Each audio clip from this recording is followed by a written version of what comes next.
Hoy nos toca reflexionar sobre un tema que lo hemos titulado simplemente Practicando la Fe.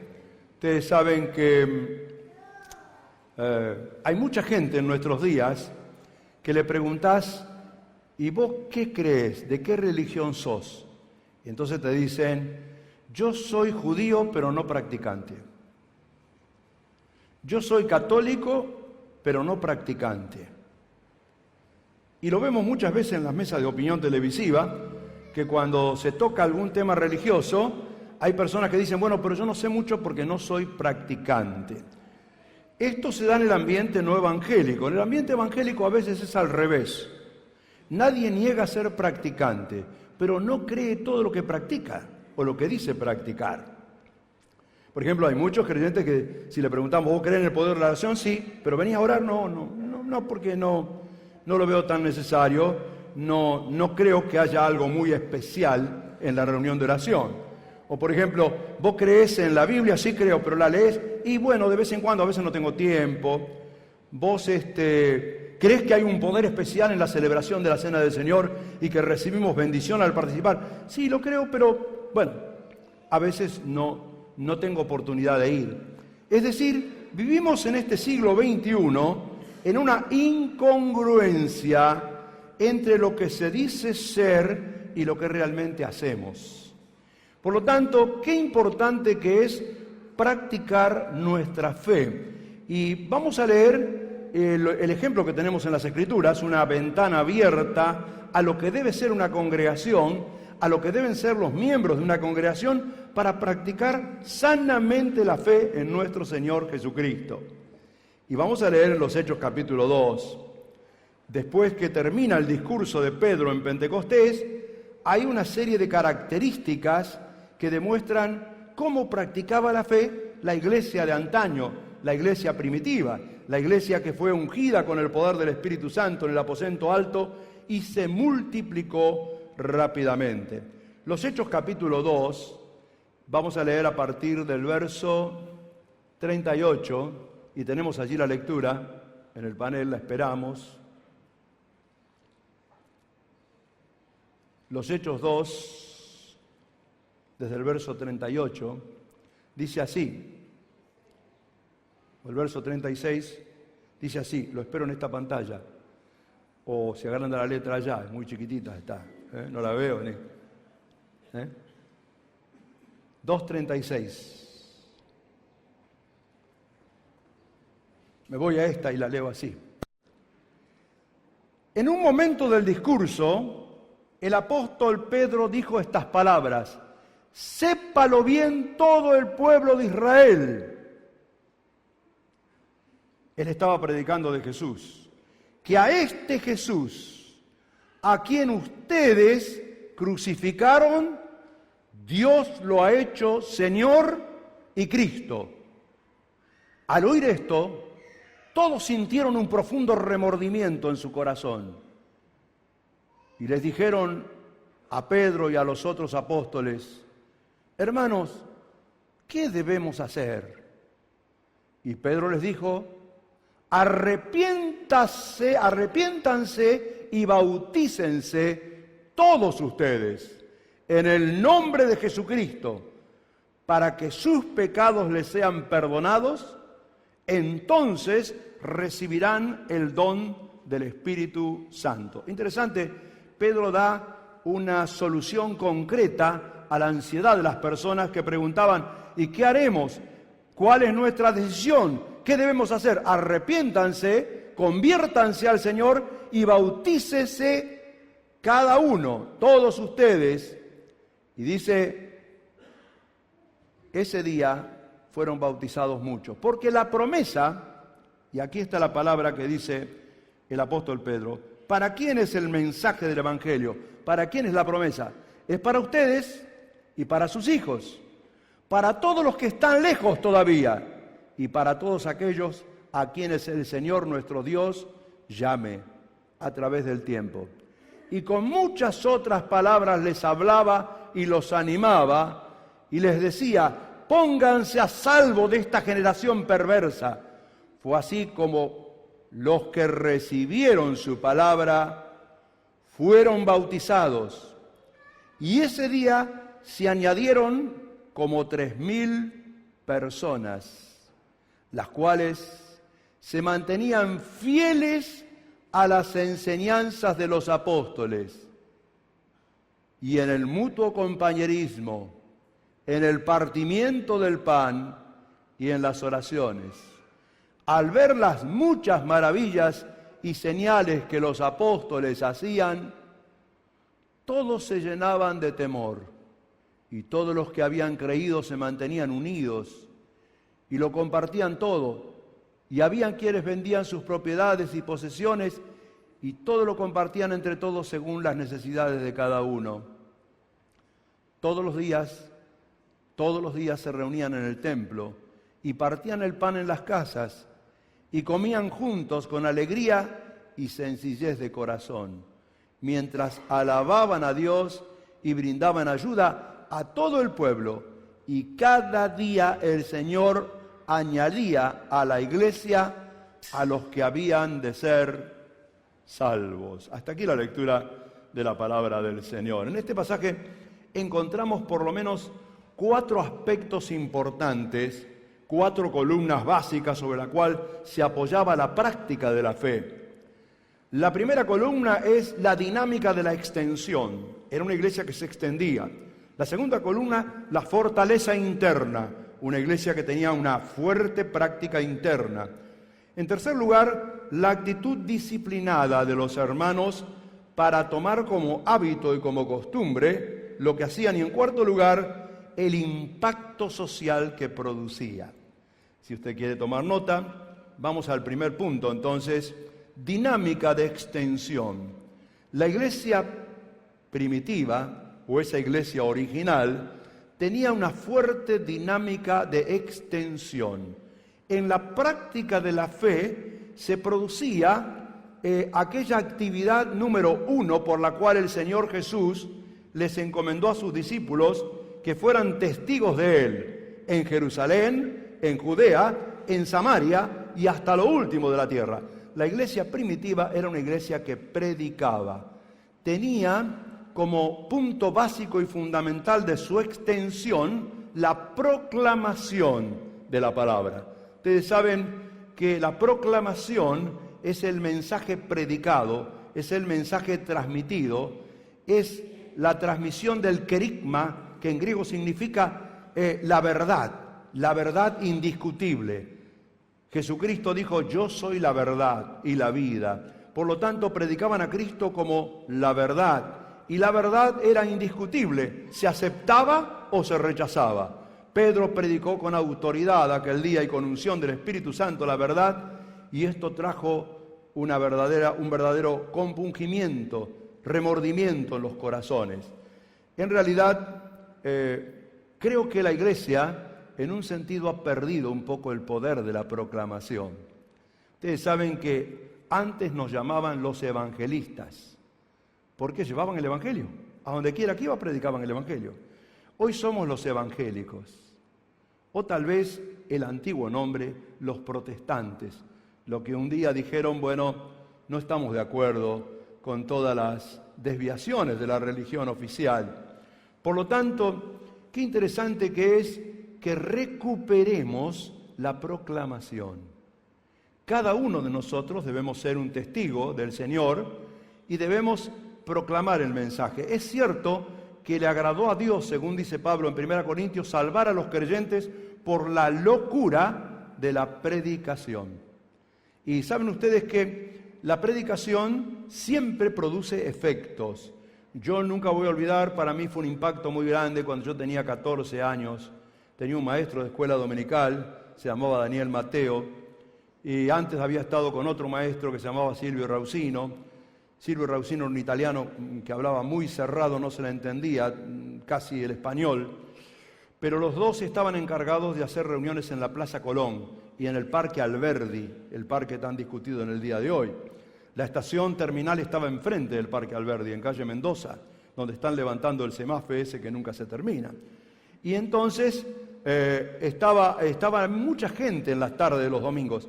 Y él nos agarraba a los pibes de 14 años y decía, ustedes se vienen conmigo esta tarde al parque, prepárense un versículo para predicar en público. Y ustedes saben que en aquella época en las plazas había gente que hablaba. Los mitines políticos se hacían en las plazas, en los parques, y los políticos se atrevían a levantar la voz en cuello, sin micrófono, sin parlantes, sin nada, y la gente escuchaba sus propuestas. No había la televisión, había solo una radio en Santa Fe, la LT9, y entonces no había FMs tampoco. Se difundían los pensamientos y las verdades en los parques y las plazas públicas. Plaza España era otro centro de concentración. Los domingos a la tarde, cuando tocaba la banda municipal en alguno de esos lugares y después que terminaba de tocar la gente estaba toda allí reunida, entonces este hombre predicaba unas palabritas, Daniel Mateo, y luego nos hacía señas a nosotros que estábamos en el banco y salíamos impetuosamente para predicar la palabra. Palabra fiel y digna de ser recibida por todos, que por supuesto no se podía predicar ante la gente sin micrófono entre dientes. Había que hacerse orador o orador, había que levantar la voz, había que gritar, había que predicar con vehemencia y había que predicar por lo menos por unos 5 o 10 minutos para mantener la gente. Cuando uno divagaba un poquito, la gente se empezaba a ir, entonces se sentaba y salía otro, porque de tal manera, y así predicábamos a los 14, 15 años de edad, y era una experiencia fabulosa, así aprendimos a predicar. Ahora, ¿saben ustedes que hoy no podemos decir que nos vamos a parar en una plaza y vamos a gritar? Hay otra forma de predicar. Tal vez tengamos que volver, porque la gente no tiene tiempo ni siquiera de escuchar, a los antiguos folletos, pero con un contenido actual, moderno, dinámico, rápido, que pueda a las personas rápidamente hacerlas pensar. Léalo después. Si le interesa, llámeme a ese número o no, o asista al lugar que publicamos. Pero las personas tal vez hoy están más predispuestas a leer algo corto, dinámico, rápido y concreto. El mensaje de Pedro fue corto, rápido, concreto, era una proclamación. Yo siempre admiré al abuelito de Marta porque tenía unas facultades para predicar rápidamente a cualquiera. Nunca voy a olvidar el día que lo internaron cuando tenía 92 años para operarlo de la úlcera. Estaba tan contento porque nunca lo habían operado. Y entonces en el viejo sanatorio Rivadavia, que ahora ya no existe, lo internaron al abuelo y cuando menos pensaron entró al baño, salió del baño, dejó la luz prendida, la puerta cerrada del baño y mientras todos pensaban que estaba en el baño y qué está pasando que el abuelo no sale del baño, el abuelo se había fugado de la habitación. Y de pronto abrieron el baño y no había nadie. ¿Dónde está el abuelo? Hay que ir a buscarlo. Capaz que se arrepintió de operarse y se va a la casa. No, al ratito el abuelo apareció cansado y le sobraban unos pocos folletos. Dice, me recorrí todas las habitaciones y les prediqué a todos. ¿Pero cómo le va a predicar el abuelo a todos? Muy concreto, muy rápido. Tengo 92 años, mañana a las 7 me operan. ¿Y usted qué tiene? ¿Cuántos años tiene? Yo no tengo miedo a morir. ¿Y usted si se muere esta noche, a dónde va?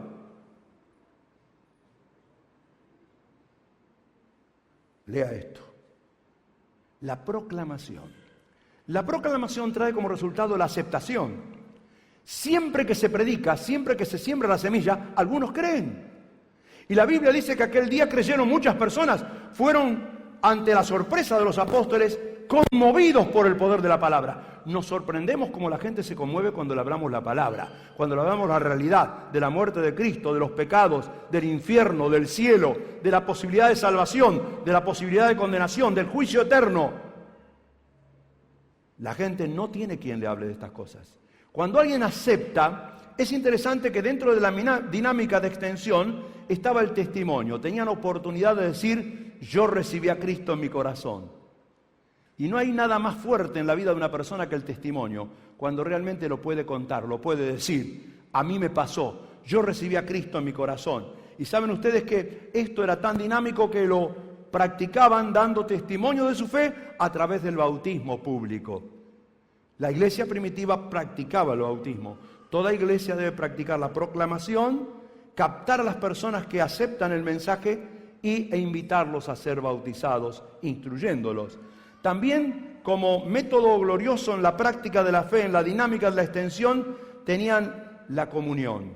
La comunión es la integración, es decir, se añadieron aquel día a la iglesia como 3.000 personas. Se añadieron, entraron en el seno de la iglesia, se compactaron en la iglesia, se comunicaron con los hermanos, comenzaron a conocerse. Por eso que cada uno de nosotros debe ser no solo un factor de proclamación, sino un factor de integración. Debemos estar dispuestos a ver a quiénes podemos integrar, a quienes podemos contactar en las reuniones que recientemente se han acercado a la congregación y pedirles el teléfono y apoyarlos.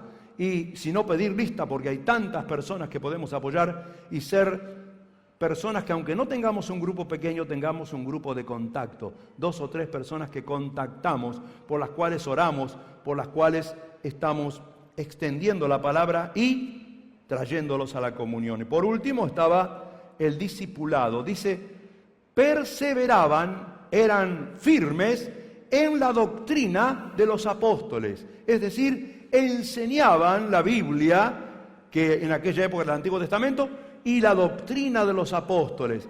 Les enseñaban claramente a las personas qué es lo que tienen que creer y cómo lo tienen que hacer. Ustedes saben que las epístolas en el Nuevo Testamento están escritas para eso. ¿Qué es lo que tenemos que creer? ¿Cuál es la base de nuestra fe? ¿Cómo creemos en Dios Padre, Dios Hijo, Dios Espíritu Santo? ¿Cómo creemos en los ángeles? ¿Cómo creemos en la iglesia? ¿Cómo creemos en la Biblia? ¿Cómo creemos en las profecías bíblicas? ¿Cómo creemos en el más allá, en el cielo y en el infierno? ¿Cómo creemos y cómo vivimos de acuerdo a lo que creemos? ¿Cuál es la ética de nuestra fe? Esa era la dinámica de extensión de la iglesia. Y esa dinámica la tenemos que recuperar, hermanos. Porque toda iglesia sana tiene que tener estos 5 aspectos: proclamación, aceptación, testimonio a través del bautismo, integración, comunión y, por supuesto, también discipulado. Me tomo aquí un pequeño paréntesis para decirle, en la iglesia tenemos una urgente necesidad de discipuladores, de hermanos y hermanas que estén dispuestos a tomar una persona de las tantas que están llegando nuevas. Tenemos como 50 personas para asignar, que quisiéramos contactarlas de acuerdo al nivel intelectual de cada uno, de acuerdo a su estrato social, para que pueda tener alguien que pueda volcarle la fe, librito de por medio, explicarle las verdades. Si a usted le interesa eso, venga el martes, por favor, porque voy a hablar de eso. Y ya hay un grupo en la iglesia que lo está ejerciendo y hay personas que están siendo beneficiadas, no por una clase masiva, sino por el contacto personal de hermanos y hermanas que están reuniéndose para discipularlos, para transferirles vida, para enseñarles los conocimientos y para introducirlos en la dinámica de la fe. En segundo lugar, ellos tenían fortaleza interna, no solamente tenían esa dinámica de extensión, tenían fortaleza interna, es decir, tenían poder en los encuentros, sus encuentros eran masivos.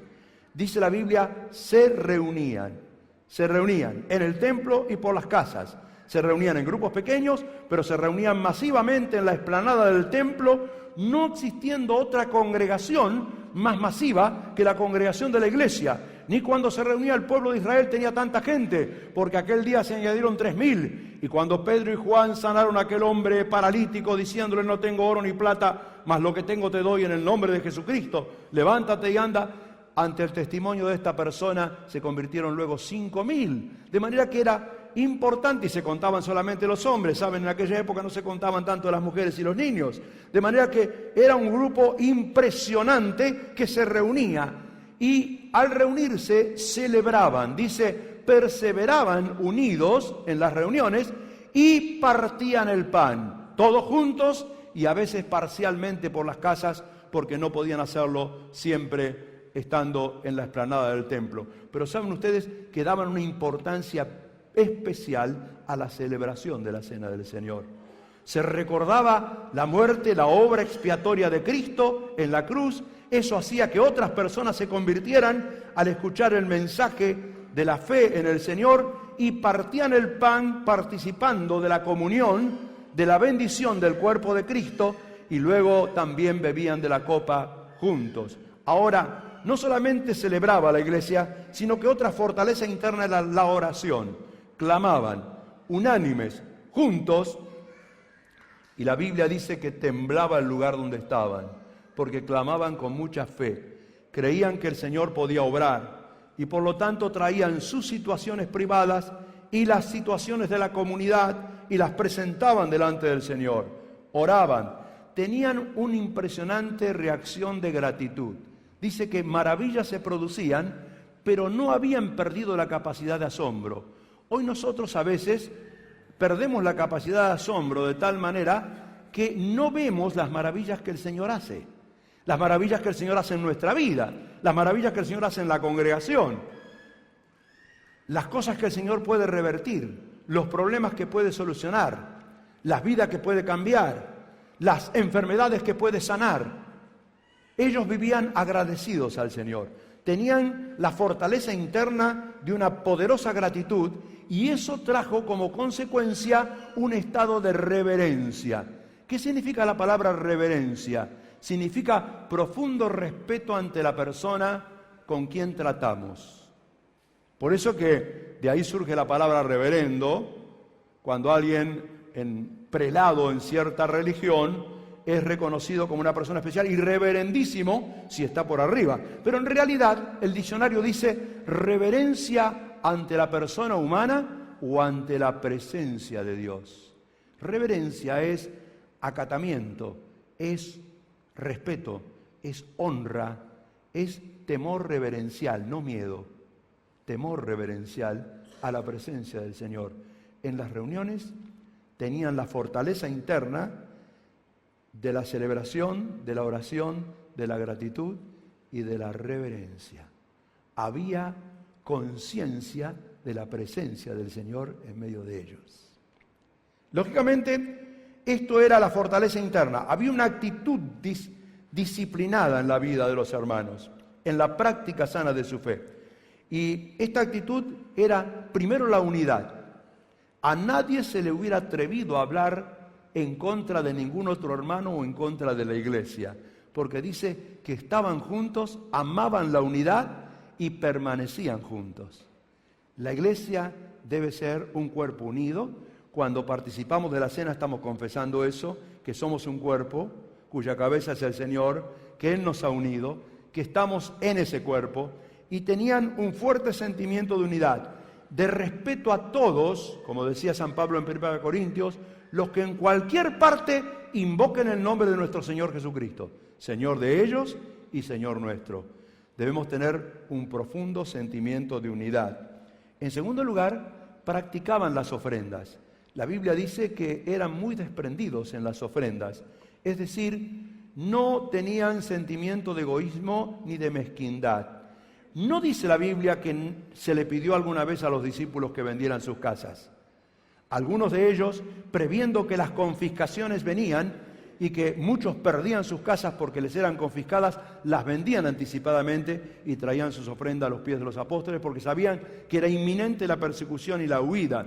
No se ve después en la práctica cristiana de que la gente vendiera sus propiedades, pero sí de que ofrendaban.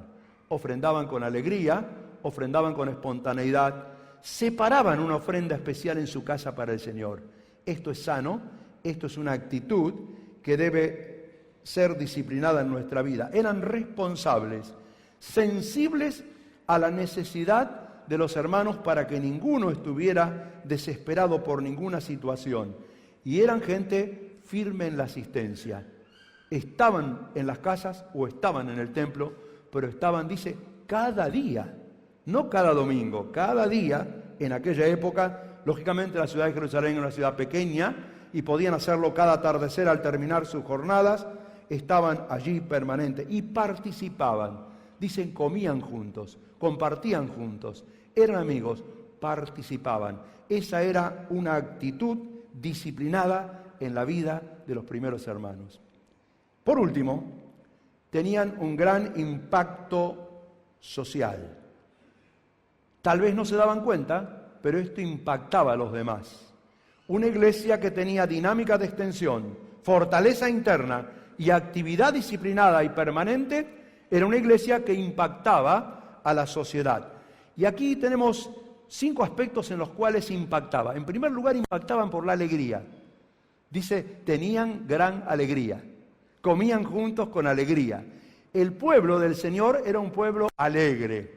Era un pueblo que tenía paz espiritual y tenía gozo en el Señor. Y en medio de las tribulaciones que las había en aquella época, como las hay en esta época, no hay nada que impacte más a las personas que cuando hay una sana y correcta alegría que no es fingida, la alegría que viene del Señor, la alegría que viene del Espíritu Santo.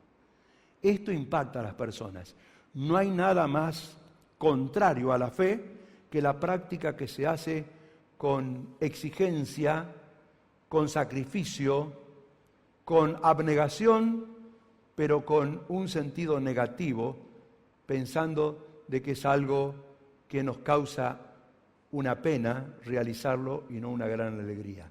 Ustedes saben que mucho de lo que se ha hablado acerca de la santidad y acerca de la vida cristiana ahuyenta a las personas de la fe, porque piensan en prohibiciones, en inhibiciones, en situaciones de vivir reprimidos, de manera que no es la alegría que debiera haber en el pueblo de Dios.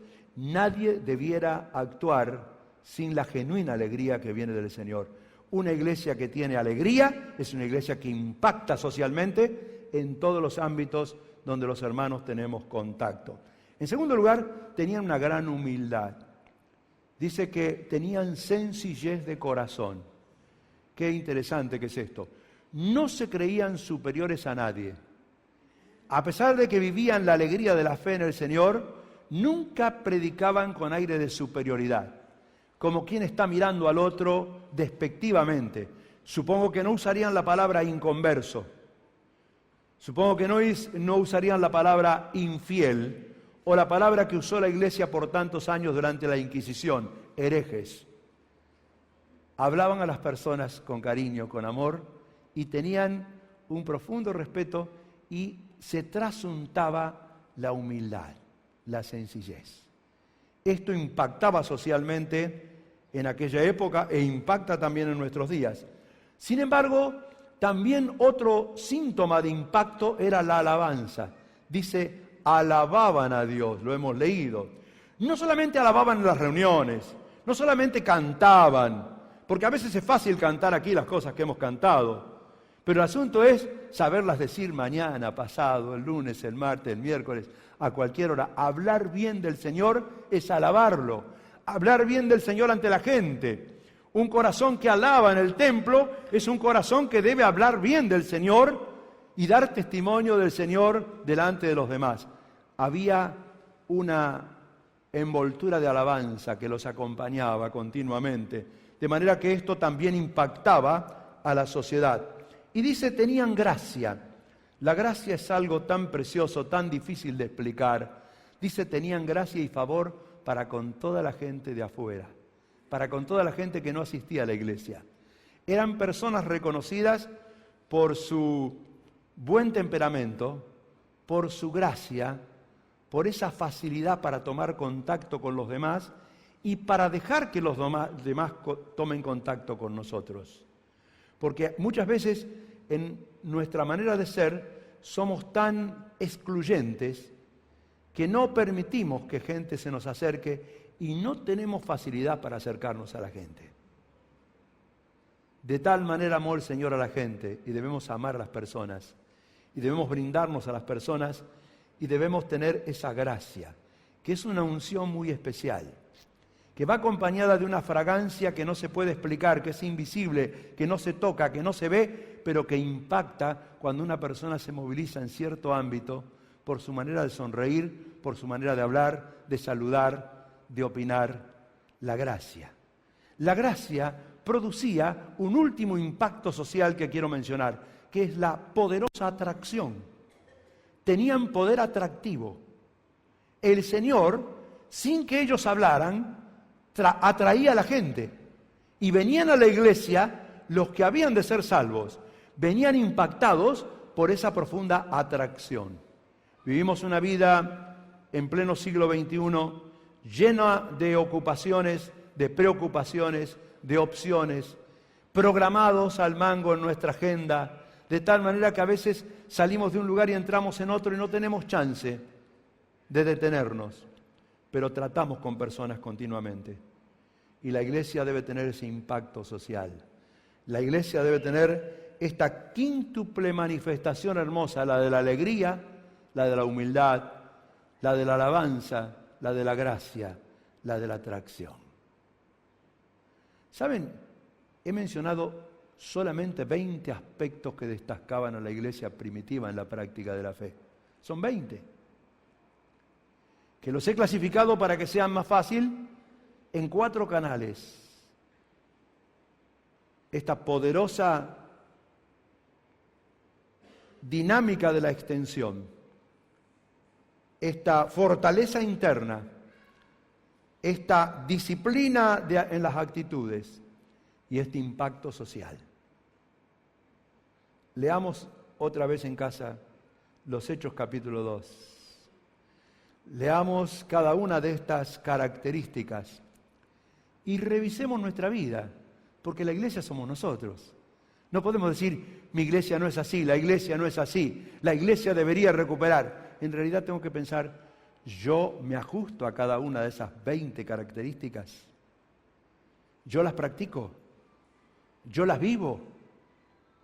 Miren, una revolución tremenda se produciría en nuestra congregación y en muchas otras congregaciones si la iglesia viviera la dinámica de la extensión, si la iglesia viviera con toda sinceridad en la práctica de la fe, esta fortaleza interna, esta actitud firme, decidida para producir este impacto social.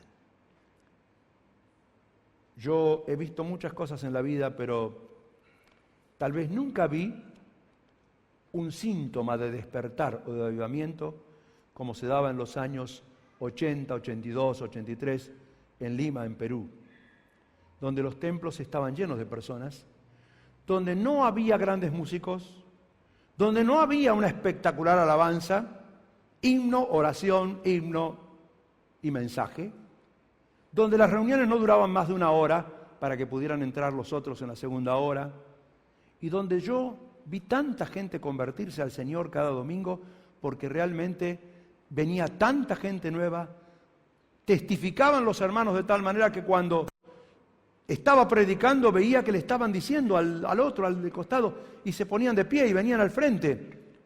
Recuerdo que en una ocasión, en la mitad del sermón tuve que suspender porque ya había más de 200 personas arrodilladas, arriba, abajo, por todos lados. Presencié un bautismo de 106 personas un día, 106 personas otro día.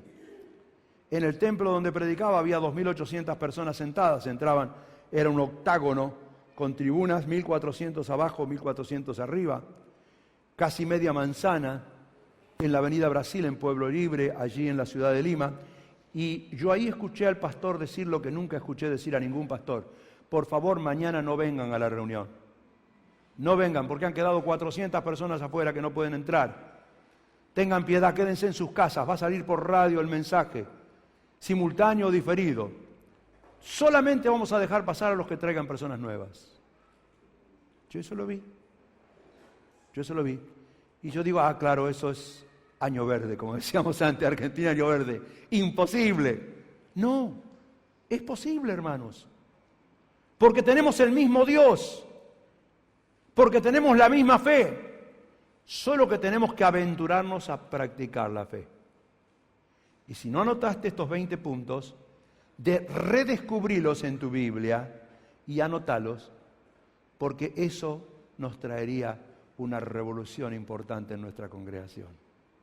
Por de pronto, necesitamos gente que quiera discipular a hermanos y hermanas nuevos en la fe. No podemos lanzarnos a una evangelización agresiva porque no tenemos estanterías suficientes para colocar la mercadería que puede entrar. No tenemos estructura. Y la estructura es que vos digas, yo quisiera prepararme para ser un discipulador. Si te interesa, vení el martes a la noche. Yo quisiera ser un integrador, una persona que capto a otras 2 o 3 personas y les estoy hablando, les estoy animando. Mientras los animo a ellos, me animo yo. Entremos en la dinámica de la extensión, hermanos. Entremos. El Señor puede revolucionar nuestra congregación.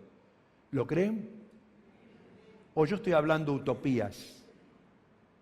Miren, o vamos a decir, yo soy un practicante, pero en realidad no creo todo lo que practico.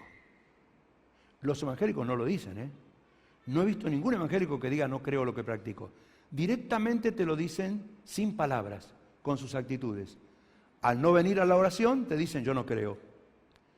Al no leer la Biblia te están diciendo yo no creo. Al no hablar del Señor te están diciendo yo no creo que la gente se puede convertir. Los otros dicen yo creo todo pero no soy practicante. Nosotros somos practicantes pero no creemos todo. ¿Se entiende eso? Nos ponemos de pie delante del Señor.